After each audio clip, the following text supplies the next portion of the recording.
বাংলাদেশে যে উত্তাল গণজোয়ার তৈরি হয়েছে, অবস্থা দৃশ্যে মনে হচ্ছে ওই আলেমের পা ধরে মার চাওয়া লাগবে, চিল্লা এখন ঠিক কিনা?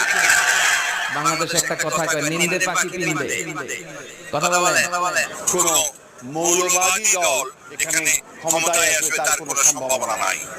বাংলাদেশের 52 বছর ইতিহাসে দেখা গেছে যে কখনোই কোনো মৌলবাদী দল তার ক্ষমতায় আসতে পারেনি, বরঞ্চ তাদের যে শক্তি সেই শক্তি দিন দিন ক্ষীয়মান হয়ে এসেছে।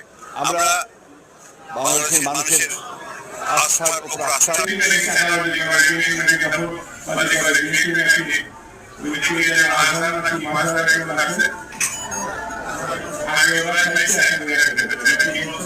একদল খাইছে আরেকদল খাওয়ার জন্য রেডি হয়ে আছে।